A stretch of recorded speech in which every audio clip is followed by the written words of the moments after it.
ये पहले 10 दिन का यही अभ्यास है उनका और कुछ नहीं, उसी में तकरीबन लोग ठीक हो जाते हैं। और हमारे यहाँ दुनिया भर के तामझाम, आपको एक बार पता चल जाए मुझे बुखार है, जैसे ही आप जाओगे डॉक्टर 5 गोली से कम नहीं देगा मिला के, ठीक है। कितनी गोली देगा?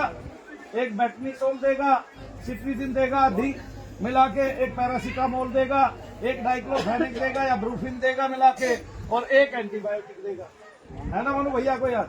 एंटीबायोटिक में भी क्या होगा, या तो वो होगा सेफ्लेक्सिन होगा या अमोक्सिलिन होगा, या आजकल ऑगमेंटिन चल रहा है, ऑगमेंटिन देगा, ऑगमेंटिन सिरप चल रहा है ना, वो देगा बस। सेफ्लेक्सिन जिसको बोलते हैं, ऑगमेंटिन उसको बोलते हैं, तो या वो देगा। ये 5 टैबलेट वो बांधेगा ही बांधेगा आपको एक टाइम की, और 3 टाइम की देगा। कितनी देगा? बस आप पहले ही दिन से नशे में पड़ जाते हैं। आपकी किडनियों पे कितने, बहुत लंबे समय के बाद वैज्ञानिकों को कि भारत में 90% गिद्ध की संख्या 90% घट गई। उनके शरीर में गया था, पशु ठीक हो गया, लेकिन गिद्ध मर गया, गिद्ध पे उसका विपरीत प्रभाव पड़ा। आगे ना बाद में उसके लिए दवा बदल दी गई, सरकार ने दवा बदल दी बाद में कि अब ये दवा चीले बची। तो इतने साइड इफेक्ट भी इन दवाइयों के होते हैं, है ना। तो जैसे एक नाथ शिंदे ने कहा, एक वो कामरा के उस पे कविता पे, उसने कहा अगर उनका एक्शन होगा किसी का तो रिएक्शन भी होगा, तो ऐसे दवाइयों का एक्शन भी है और रिएक्शन भी है ना। उसने जहाँ खड़े होकर कविता कही थी वो वहां जाके तोड़ फोड़ कर दी, तो एक्शन भी हुआ, रिएक्शन भी हुआ। ऐसे दवाई आपने कोई ली, आज तो वो लाभदायक लग रही है आपको, लेकिन एक टाइम में वो शरीर में इतने विकार उत्पन्न करती है, कुछ अलग नहीं। आप इसी को देखिए, एक ही चीज पे आज तक शोध नहीं हो पाया कि हमारे यहाँ जो इंजेक्शन दिया गया था सवेरे शाम का, ये 2-3 डोज दी गई थी, 2-3 बूस्टर दिए गए थे, किसके? कोरोना काल में। उनके क्या साइड इफेक्ट हुए? तो बहुत सारे लोगों ने तो साइड इफेक्ट गिना दिए। एक साइड इफेक्ट मैंने देखा, हमारे यहाँ एक लड़के को 12 दिन बुखार चढ़ा, उल्टियां पड़ी और खड़ा होते ही चक्कर आने लग गई। सरदार जी हमारे पास काफी तगड़े थे, सरदार जी को भी 4 दिन तक वही प्रभाव रहा, जैसे विष तुल्य प्रभाव। नहीं समझे कैसा प्रभाव होता है? विष तुल्य प्रभाव कैसा होता है कि जंगल में एक शेरनी को नाग ने डस लिया। किसने डस दिया? नाग ने। पहले उसने शेरनी के बच्चों को डसा। जब शेरनी को पता चला कि नाग जो है, नाग के बिल पे उसने बच्चों को रख दिया, उसको पता नहीं था यहाँ नाग का बिल है, उसने सुरक्षित करने के लिए अपने बच्चों को वहां उसमें छिपा लिया। वहां काली नाग थी। अब काली नाग ने पहले उसके बच्चों को डस दिया तो उसका कुछ तो जहर कम हुआ होगा, बाद में उसने शेरनी को डस दिया। शेरनी पानी के किनारे जाके पड़ गई, 6 दिन तक वहां रही, लेटी रही, भूखी प्यासी, सूख गई, काटा हो गई। उस 6 दिन के बाद वो हल्की सी हिलने लगी। आगे ना सांस तो उसका चल ही रहा था धीरे धीरे, तो उसने सरवाइव कर लिया। अगले 15 दिन बाद वो शेरनी खड़ी हो गई फिर से, और उसने धीरे धीरे धीरे धीरे धीरे धीरे अपने आप को पुष्ट कर लिया, जबकि उसके जीने के कोई चांसेस नहीं थे। और हम इसी तरह धीरे धीरे धीरे धीरे उस जहर को वो हमारे शरीर के अंदर जाता रहता है और हमें प्रभावित करता रहता है। हम उसके अभ्यस्त भी हो जाते हैं। बहुत सारे लोग दवाई के अभ्यस्त हो जाते हैं। कोई डाइक्लोफेनेक इतनी खा डालता है कि हर रोज खाता है ना। ऐसा कोई आदमी है जिसने डाइक्लोफेनेक की मात्रा बहुत खाई हो? कौन है? दर्द के लिए कितनी खाई? एक दिन में क्या खाती थी? 4। एक दिन में 4 गोलियां खाती थी। कितने दिन तक खाई लगातार? 6 साल तक एक दिन में 4 डाइक्लोफेनेक खाई। ठीक। मेरे भाई ने बोला ये बैन हो गई है। फिर भाई ने बोला ये बैन हो गई है, इसे मत खाया कर। तब खानी बंद की? नहीं, बैन हो गई तो तुझे मिल कहाँ से रही थी? पता नहीं। वो तो आज तक बैन नहीं हुई है ना। आज तक भी हरे पत्ते की टैबलेट मिलती है जो डाइक्लोविन के नाम से ही आती है, डाइक्लोफेनेक की टैबलेट। आपने भी खाई? कितने साल खाई?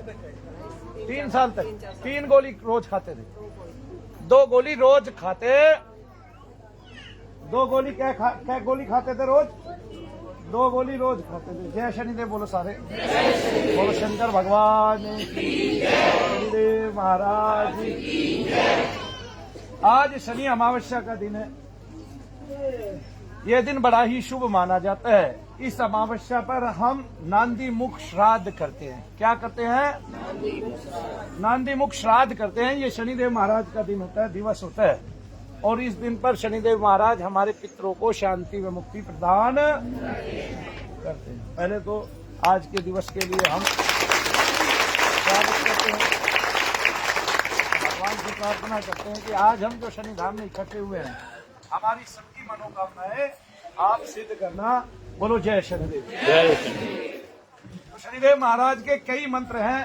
एक तो वैदिक मंत्र गिना जाता है, ओम शन्नो देवीर्भिष्टया आपो भवन्तु ईश्वरे।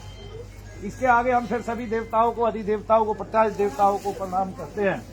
ओम शन्नो देवीर्भिष्टया आपो भवन्तु ईश्वरे शयोर्भिष्वन्तु न त्वदेतान्न अन्नोपैता बभू यत् कामास्ते जूमस्तन्नो अस्तु व्यगशाम पतो रैणाम इदं प्रस्तर माहि सिदांगी रोबी पितृभि संविधान आपका मंत्रा कवि सस्ता बहन त्वेना राजन हविषा मादश। ओम अधिदेवता प्रत्याधिदेवता सहिताय श्री शनिश्चर देवताभ्यो नमो नमः। अब फिर इसके बाद हम एक पौराणिक मंत्र बोलते हैं जिसका तकरीबन सबको पता है। ओम नीलांजन समाभाषम रविपुत्रम यमागम छाया मातंड शंभुतम तम नमामिम शनेश्वर। फिर इसके बाद हम एक मंत्र जानते हैं जिसको तंत्रोक्त मंत्र बोलते हैं, जो कलयुग में आशु फल प्रदान करने वाला है और कलयुग के भक्तों को शनिदेव के दर्शन कराने वाला। ओम शम शनिश्चराय नमः। इसके ब्रह्मा ऋषि हैं, गायत्री छंद है और ये शांति प्रदान करने वाला मंत्र है, भक्तों को दिशा मार्ग दिखाने वाला मंत्र है और शनिदेव के दर्शन कराने वाला मंत्र है। ये अतुलित अपार शनिदेव की कृपा प्राप्त करने वाला, कराने वाला मंत्र है और संसार के सभी भयों को दूर करने वाला मंत्र है। ये औषधि है, बहुत सारे रोगों का विनाश करने वाला भी मंत्र है। इसके अलावा एक ऋषि ने, जो वामदेव नाम है जिनका, उन्होंने भगवान शनि का एक मंत्र और बताया जो हमारे शत्रु का नाश करने वाला है। मेरे साथ साथ बोलेंगे ओम राम राम ह्रीम ह्रीम शत्रु विदारे मार्तंड शून्य श्री शनिश्चराय नमो नमः। एक मंत्र ये भी है जिसका उच्चारण किया जाता है, लेकिन ये केवल शत्रु के नाश के लिए है, केवल शत्रु का हनन करने के लिए। लेकिन चूंकि इसमें ह्राम बीज है, ह्रीम बीज है, तो ये दोनों जो है रोगों का रोकथाम करते हैं। किसकी रोकथाम करते हैं? शरीर में रोगों की रोकथाम करते हैं। और फिर भगवान सूर्य के सुपुत्र हैं, राम भी सूर्य को लेके बोला जाता है। राम ह्रीम ह्रूम ह्रेम ह्रोम है, तो रे अग्नि तत्व होता है इसमें और है आकाश तत्व होता है। और जब राम बोलते हैं तो वायु उसमें संलग्न होती है। तो अग्नि और आकाश की जो स्थिरता है, और वैसे भी जो भी शब्द है, जो भी मंत्र होता है, वो सूक्ष्म चीज को प्रभावित करता है। पूरे शरीर में हमारा मन अति ही सूक्ष्म है, अति ही विशाल है। हजारों विचारों को वो दिखाता है। किसको दिखाता है? हजारों विचारों को दिखाता है और हजारों विकार उसमें होते हैं। क्या होते हैं? हजारों विकार उसमें होते हैं। आदमी कहता है मुझे सपने बहुत आते हैं, हमने जन्म इतने लिए हैं और मन इतना चंचल होता है, उसमें सपने ही आते हैं, तो मन की स्थिरता होती नहीं।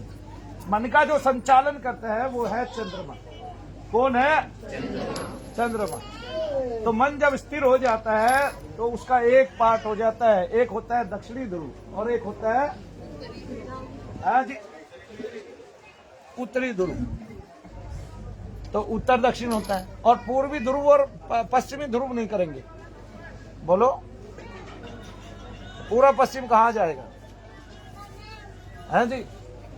लेकिन हम अगर पूरा पश्चिम की तरफ मुख करके बैठे हैं, चंद्रमा पूर्व पश्चिम की तरफ मुख करके बैठे हैं। चंद्रमा से सूर्य कौन से मुख पे है? पूर्व की तरफ की पश्चिम की तरफ? सूर्य चंद्रमा के कौन से मुख पे है? पूर्व की तरफ की पश्चिम की तरफ? है जी।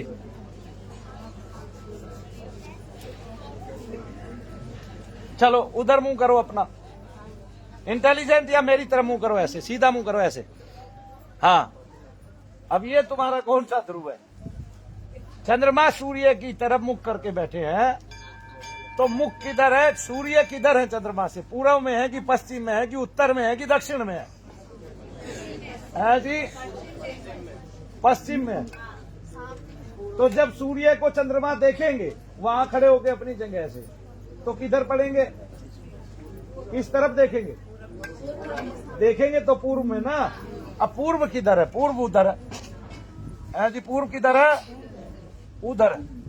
अब जब पूर्व उधर है, एक दक्षिणी ध्रुव है और एक पूर्वी ध्रुव है, तो दक्षिणी ध्रुव में बर्फ नहीं है और पूर्वी ध्रुव में बर्फ है। क्या है बात? क्या है बताइए? या उल्टा कह रहा हूं? उल्टा कह रहे हूं? हाँ तो चलो, तो ठीक है, उल्टा कहा मैंने, मान लिया मैंने उल्टा कहा। तुम्हें समझाने के लिए तो उल्टा बोलना पड़ेगा। मैं चंद्रमा हूं, मैं सूर्य को देख रहा हूं, नहीं समझे? मैं चंद्रमा हूं, मैं सूर्य को देख रहा हूं। अब मेरा ये दक्षिणी ध्रुव है और ये उत्तरी है। तो जो दक्षिणी है वो शांत है, जो दक्षिणी है वो ठंडा है, और जो उत्तरी है वो गर्म है जी, है जी। और जो उत्तरी है उधर मन टिका हुआ है और मन में विचार बहुत है, वही चंद्रमा है। ठीक है, तब मन का एक पार्ट शांत है, वो दूसरी तरफ है, दक्षिण की तरफ है। आपने चंद्रमा की धरती को देखा है जी? देखा है कि नहीं? अरे भाई, वो एक आजकल नासा वाले है ना, नासा वाले, वो चंद्रमा की सतह को दिखाते हैं ना। चंद्रमा की सतह पर क्या है? तो वो दक्षिणी ध्रुव के चंद्रमा को दिखा रहे हैं कि पूर्वी ध्रुव के दिखा रहे हैं? अरे भाई, गड्ढे किधर है? दक्षिण में है कि पूर्व में? देख लो फिर बता दो मुझे।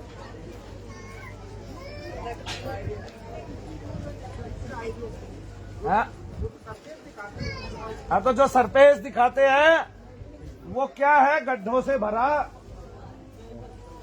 आपका मन वैसे ही बहुत सारे गड्ढों से भरा, वैसे ही विचार आपको आते हैं। तो मलिन विचार भी है, अच्छा विचार भी है ना? स्थिर भी है और वैसा भी है।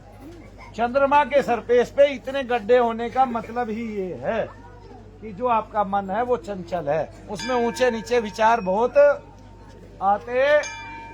और चंद्रमा जो है वो आपके मन का संज्ञक है। क्या है? अब मन अगर संतुलित होता है, प्रसन्न होता है, तो आपके इंद्र की पुष्टि करता है, सारी इंद्रियों की पुष्टि करता है, वो संतुलित करता है। ठीक है, और जब इंद्रियों की पुष्टि होती है तो शरीर के रोग खत्म हो जाते हैं। क्या खत्म हो जाते हैं? रोग खत्म हो जाते हैं। अगर गहनता से समझा जाए तो हमारे ऋषियों ने कोई विषय छोड़ा ही नहीं। अगर आप अपने ग्रंथों को पढ़े तो कोई विषय छूटा ही नहीं है। मन में दुनिया भर के अवसाद हैं, गड्ढे हैं। मन में दुनिया भर की कल्पनाएं हैं, वे बहुत सारे गड्ढों के रूप में चंद्रमा पे दिखाई आप देख रहे हैं उनको सबको। आपके ऐसे ऐसे विचार हैं जो ऊंचे नीचे हैं। तो चंद्रमा के सरफेस पे जो आप देखते हैं वैसा ही आपका मन है। तो मन को स्थिर किया जाता है, और स्थिर जब मन होता है तो वो सूक्ष्म शब्द से ही होता है।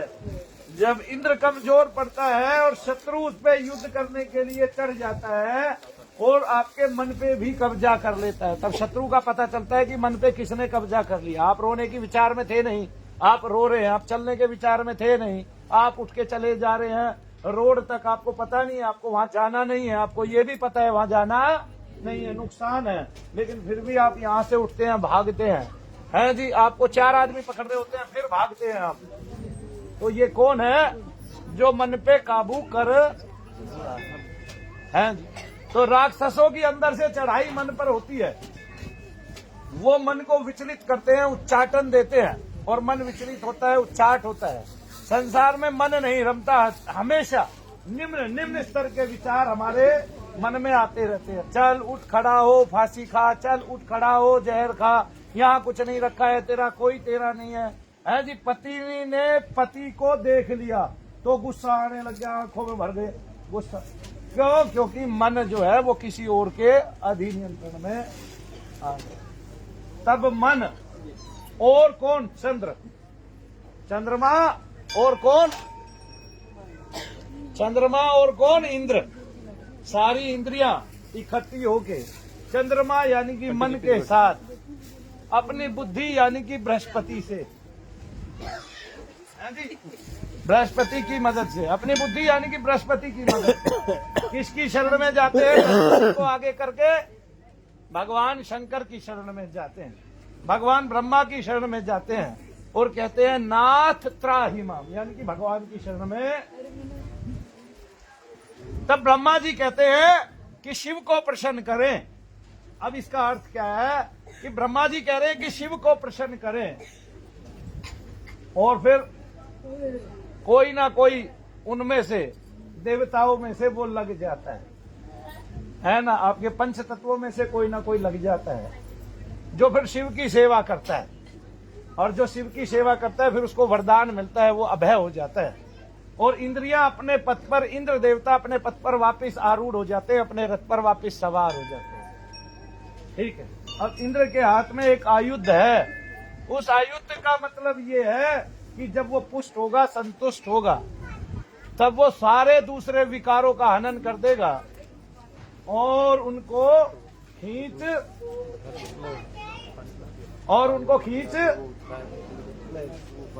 है ना। वायु जब ऊपर चढ़ जाती है तो बुद्धि खराब कर देती है जी, और जो आत्म सूर्य है उसको ढक लेती है। तब वापस जो है भगवान की प्रार्थना से ही आत्म सूर्य का वह आवरण खत्म हो जाता है और हनुमान जी छोटे हो जाते हैं, फिर वापस पृथ्वी पर आ जाते हैं। अब वो सूर्य के आगे अड़ते नहीं है, उनका मार्ग रोकते नहीं है, उल्टा वो सूर्य को गुरु मानते हैं, गुरु बनाते हैं। ऐसा सेम जो बाहर हुआ, ऊपर हुआ, वो आपकी प्रकृति में अंदर हो रहा है। आपने बस कभी सोचा ही, बहुत गहराई से सोचोगे तो सारा वही खेल है जो आपका चल रहा है। आपने कभी सोचा ही नहीं शुक्र के पास संजीवनी कैसे है और शुक्र को ही संजीवनी क्यों मिली। ठीक है ना। तो जो शुक्र है, जो धातु है, वही मां के गर्भ में प्रसव के दौरान एक बच्चे के रूप में परिवर्तित हो जाती है। तो जीवन ही उसके पास है, जीवन और किसी के पास है ही नहीं। तभी शुक्र सारे राक्षसों को भी जीवा देते हैं और देवताओं को भी अभय प्रदान करते हैं। तब देवताओं राक्षसों के गुरु बनने का शुक्र के पास क्या औचित्य है? क्योंकि शुक्र जो है जीवन प्रदान कर रहे हैं। अब उसे पता नहीं है कौन राक्षस बनेगा, कौन देवताओं की श्रेणी में जाएगा, अगर तुम गंभीरता से सोचोगे। तो इसलिए शुक्राचार्य को दोनों को ही अभय प्रदान करना पड़ता है। तब देवताओं को भी वो अभय प्रदान करते हैं और भगवान शंकर के वो करीबी माने जाते हैं। और जो इंद्र है, यानी कि जो मन है हमारा, वो किस पे लट्टू रहता है? शुक्राचार्य पे, धातु। तब वो शुक्राचार्य की पुत्री से विवाह करता है। क्यों? क्योंकि वो प्रसन्न होकर शुक्राचार्य की वृद्धि करती है, उसकी तपस्या में सहयोग करती है। बात विशुद्ध काम से है, बात आपके मन से है, और मन जो है वो बृहस्पति के साथ मिलके क्या करता है पता है ना आपको, कि अगुवाई करता है और आपको भगवान की शरण में ले जाता है। तब सबसे ज्यादा भगवान के नाम से प्रभावित कौन होता है? आपका मन। और मंत्र से जितने कर्म उत्पन्न होते हैं, षट कर्म जिनको बोलते हैं, कुछ लोग 10 भी मानते हैं, लेकिन उच्चाटन, वशीकरण, स्तंभन, निवारण है जी, विदारण, और इसमें जम्भारण भी लोग गिन जाते हैं, और बहुत सारे ऐसी विधियां जो मंत्र से प्रभावित होती है। उसमें मन, आपका बुद्धि और आपका शरीर जो है उसमें सबसे बाद में आता है। इसलिए जब आप मंत्र जप करते हैं तो उसका मतलब ये है कि आपके मन का त्राण होगा। तो मन का जो उच्चाटन है वो खत्म होगा, मन को शांति मिलेगी, मन परिपुष्ट होगा और आपके रोगों का नाश हो जाएगा। जय शनिदेव सबको। चाय पीजिए, पहले आप प्रथम चाय पिएंगे और मैं तब यज्ञ की शुरुआत करता हूँ और तैयारी करता हूँ। तो हमने मंत्र के बारे में आपको बताया। मंत्र आपके मन का त्राण करने का एक माध्यम है। शब्द शक्ति आपको प्रभावित करती ही करती है और आपके मन को और सूक्ष्म बनाती है। इसलिए केवल मंत्र से, नाम जप से ही आप इन बाधाओं से पार पा लेते हैं। और नाम जप करते हैं तो भगवान इसमें आपकी मदद करता है, आपके दोषों का, आपके शारीरिक शत्रुओं का वो विनाश करता है। जैसा बाहर कथाओं में है वैसा ही शरीर के अंदर भी है। बाहर जो है वही अंदर है, अंदर और बाहर में कोई परिवर्तन है ही नहीं। ये भगवान ने घट बनाया है, अपनी ही लीला के अनुकूल बनाया है। आप आंखें बंद करते हैं, एक जगह आप आत्मा देखते हैं तो उसके ऊपर एक ब्लैक होल दिखता है हमेशा। क्या दिखता है? उसको ब्रह्मरंध्र बोलते हैं। क्या बोलते हैं? उसके पार नहीं पाया जा सकता। क्यों? क्योंकि उसके ऊपर क्या है ये किसी को कभी नजर आता ही नहीं है। तब हम केवल आत्मा को देख के रह जाते हैं, आत्मदर्शन ही कर पाते हैं। वो आत्मदर्शन ही पूर्ण दर्शन होता है, उसी को परमात्मा का दर्शन बोलता है। पहले हम अंशों को धारण करते हैं और बाद में संपूर्ण रूप से उसका प्रकाश, उसकी ऊर्जा हमारे अंतर्गत यानी कि हमारे हृदयस्थ हो जाती है और तब हम परिपूर्णता में आ जाते हैं। तो शुक्र ने जीवन तो दिया है, अभी उसको पता नहीं है कौन दैत्य बनेगा और कौन देव बनेगा, लेकिन वो कृपा दोनों पे करेगा, इसलिए क्योंकि जीवन केवल उसी से मिलता है ना। और आप उसकी महत्ता जानते हैं, तो संपूर्ण संसार को शुक्राचार्य की महत्ता बताने की आवश्यकता नहीं है। इसलिए जी न्यूज पे भी हमने कहा था, जी न्यूज पे यहाँ, कि भगवान बृहस्पति को, देव गुरु बृहस्पति को और दैत्य गुरु शुक्राचार्य को मनु भैया का प्रणाम है। आज का दिन भी वैसे 5 देव गुरु होते हैं, 4 जो है वो देव ग्रह होते हैं और 5 जो है वो क्रूर ग्रहों में गिने जाते हैं। शनिदेव बेशक क्रूर ग्रहों में आते हैं, लेकिन अगर गुण देखेंगे और शुक्राचार्य भी क्रूर ग्रहों में आते हैं, मंगल भी क्रूर ग्रह होते हैं, राहु केतु भी क्रूर ग्रह होते हैं। तो ये क्रूर ग्रहों में आते हैं, लेकिन अगर इनके गुण देखेंगे तो सबसे ऊपर गुणधारी जो है वो भगवान शुक्राचार्य हैं। उसके बाद जो है आप शनिदेव महाराज का अगर पूरा वैभव और मंडल देखेंगे, विस्तार देखेंगे गुणों का, तो वो शांत है, धीर है, गंभीर है, धीमी गति से चलने वाले, किसी भी निर्णय में जल्दबाजी करने वाले नहीं है। और सबसे बड़ी बात न्यायकारी है। और न्यायकारी कौन होता है? जिसका कोई नहीं होता वही न्याय कर सकता है। इस संसार में जिसका संबंध किसी से नहीं होता वही ठीक से न्याय कर पाता है, उसके अलावा कोई न्याय कर नहीं पाता। इसलिए शनिदेव महाराज मैस्कुलिन जेंडर है, जिसको हम हिजड़ा प्रजाति बोलते हैं। क्या बोलते हैं? नहीं समझे?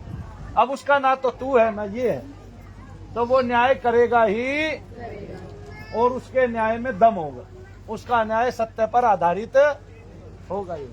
तो वो न्यायकारी हमें ऐसी सोच दे, हमें ऐसी सद्बुद्धि दे कि समाज में रहते हुए हम अपने निर्णय जो है वो समाज के लिए हितकारी हो, ऐसे ही निर्णय ले पाए। अनर्थकारियों ऐसे निर्णय कदापि हमारे से ना हो, मानव हित के हो, मानव अहित का कभी भी कोई कार्य हमारे से ना हो। और ये देह जब तक इस संसार में रहे तब तक हम लोकोपकार करते रहें और लोगों को केवल शांति का संदेश प्रदान करते।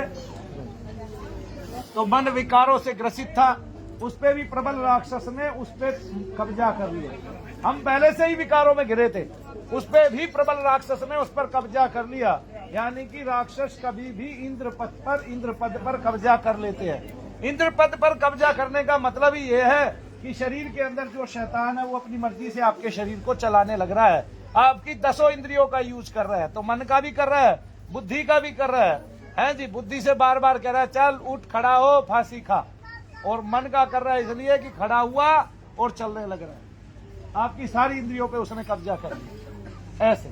और आप देख भी रहे हैं, पहले से ही मन विचलित था, पहले से ही उच्चाट प्राप्त कर नहीं रहा था। और शांति तब तक हमें नहीं मिलती जब तक ईश्वर की शरण हम ग्रहण नहीं करते, जब तक हम आत्मदर्शन नहीं करते, तब तक मन दिग्भ्रमित, विचलित और उच्चाटन में रहेगा और तब तक वो कुपित रहेगा। और मन को भगवान में लगाना, ईश्वरीय ऊर्जा से जोड़ना जरूरी है। और आज के युग में तो ये और भी जरूरी हो गया, क्योंकि मानव के पास संसाधन हो गए हैं लाखों। अब एक को तो 2 मिल रहे हैं, एक को 10 मिल रहे हैं और एक को पूरे लाख मिल रहे हैं। तो जिसको लाख मिल रहे हैं वो उन 10 को उनकी महत्ता बता रहा है, जिनको नहीं मिलेंगे वो उन 90 को उनकी महत्ता बता रहा है। 10 ऐसे जिनको लाख मिल रहे हैं, तो महत्ता बताता है और वो इसका दुख खुद ही एक दिन भोगता है। क्या कहते हैं, जब उनको महत्ता पता चलती है तो वो उसके लिए प्रयास करते हैं, और उनके प्रयास में कुछ अप्रयासी ऐसे भी होते हैं जो उस सबको छीन लेना चाहते हैं, झपट लेना चाहते हैं, जो उनके हक में है ही नहीं। इससे समाज में व्युत्थान होता है, जैसे समाधि में व्युत्थान होता है, समाज आंदोलित होता है और बड़े बड़े आंदोलन इसी की नींव पे हो जाते हैं। खैर ये बड़ी गूढ़ बातें हैं, इनका प्रचार करने का यहाँ तात्पर्य नहीं। हम दोष से युक्त हैं, अपने दोष का हनन करने के लिए हम यहाँ आए हैं। तो हम अपने ग्रंथों से ही देखते थे, हमारे पितृ जो है बड़े दूषित हो गए हैं और उनके लिए राजा सगर ने 60,000 संतानें अपनी कुर्बान कर दी। तब भगीरथ आगे 1000 वर्ष तपस्या करके माता गंगा को, जन्हू पुत्री को लेकर इस पृथ्वी लोक पर आते हैं। जय शनिदेव सबको। और मेरा अप्रतिम प्रयास यही है कि मानव जो है वो अपने पितृ दोषों से मुक्ति पाए। लेकिन इसके लिए मैं एक बात कहना चाहूंगा, आपको इस तरह जब दोष हो और पितृ दोष आपके घर में है तो आपको एक काम करना ही करना पड़ेगा कि आपको उन पितरों को कम से कम नहीं पूछना है जो रोज जीते जी पहले दारू पीते थे और उनके तत्व भयंकर थे और वो क्रूरता में या कष्ट में घिर के मर गए, और अब आप उनको पूछ रहे हैं तो उनके वही तत्व आपके घर में घूमेंगे। वैसा ही आपके घर में होगा और वैसा ही माहौल हो जाएगा। आपके घर में कोई बार बार बात बात पर लड़ने वाली सासू है आपके ससुर से, वो चली गई, अब आप उसको पूछ रहे हैं तो वही गुण आप में आएगा ही आएगा, क्योंकि वो आपके मन पे उसका तत्व कब्जा कर लेगा, क्योंकि आप उसका पूजन कर रहे हैं। तब आप पहले लड़ने वाली सासू थी, तब अब आप अपने पति से लड़ रहे हैं, वही सासू आपके अंदर है, ठीक है, और वही क्लेश वो देने वाली है आपको, वही कष्ट आपको होने वाला है। कोई आपके घर में मर गया कैंसर से या पीड़ित था किसी अन्य रोग से, एक दिन वही तत्व आपको पूछते पूछते महसूस होने लगेगा। कल भी एक बच्चा आया था, मैंने 1 घंटे उसको बुला के अंदर, ध्यान से सुने भाई सभी, भाई आवाज ना करे, शोर ना करे। 1 घंटे बुला के अंदर मैंने उसको जाप किया। उसको आपको पता नहीं हर 5-10 सेकंड के बाद खांसी आती थी। वो 1 घंटे बैठा तो पहले 5 मिनट के बाद उसको एक बार भी खांसी नहीं आई, ना छाती में दर्द हुआ। तो क्यों नहीं हुआ? क्योंकि किसी न किसी पितृ के अंश ने उसको घेर। वैसे मेरे जीवन का अनुभव है, मैंने देखा भी है कि एक पितृ, बच्चा पितृ, जिसकी मुक्ति ना होने पर उसके श्राप से उनके घर के सभी काम बंद हो गए। ये बड़ी कंपनी के मालिक है, मैं नाम नहीं लेना चाहता, और उनकी कंपनी फिर दोबारा स्टार्ट हुई, दोबारा गढ़ी गई। मैंने उनके यहाँ बैठ के 9 दिन तक यज्ञ किया और उस 9 दिन के अंदर मैंने देखा कि भगवान इंद्र जो है एक भैंसे पर बैठाकर उस बच्चे को आकाश मार्ग में ले गए। सबकी पूजा के फल अच्छे हों, सबको मेरे जैसे ही फल मिले और सबको भगवान ऐसे ही दर्शन दे जैसे मुझे तुष्ट किया। शनिदेव महाराज सब पर ऐसे ही प्रसन्न हो जैसे मुझसे प्रसन्न हुए, और सबको ऐसे ही अपनी स्तुतियां कराने का अवसर दें। और इस कलयुग के एको देवा कलो शनि, कलयुग के शनिदेव महाराज नाथ हैं, तो इस कलयुग में हम सबको शांति प्रदान करें, न्यायिक व्यवस्था प्रदान करें, हमें आनंद प्रदान करें, हमारे संतानों की वृद्धि करें, हमारा सबका यश बढ़ाए, हमारा मान बढ़ाएं, हमारी धीरता बढ़ाएं, और किसी भी परिस्थिति में हम डोले ना, डगमगाए ना, और अपने बच्चों की रक्षा करें, उनको सुरक्षित करें और उनको वैभव प्रदान करें, और साथ में उनकी चिकित्सा और शिक्षा की जिम्मेवारी लें। और वो चिकित्सा और शिक्षा ऐसी हो कि आप उनके मन को प्रबल बनावे। सबसे पहले किसको प्रबल बनावे? मन को प्रबल बनावे। भगवान का बच्चा बना के उनको पाले और उनके मन को प्रबल बनावे, अच्छा बनावे, जिससे उनके विचार अच्छे हों। और अगर विचार अच्छे हैं तो उनको दोष नहीं लगेंगे, दूषित नहीं होंगे और उनको बीमारियां नहीं घेरेंगी। जय शनिदेव सत्य। बोलिए शनिदेव महाराज की, बोलिए परम पूज्य गुरुदेव मनु भैया जी की जय शनिदेव, जय जय शनिदेव।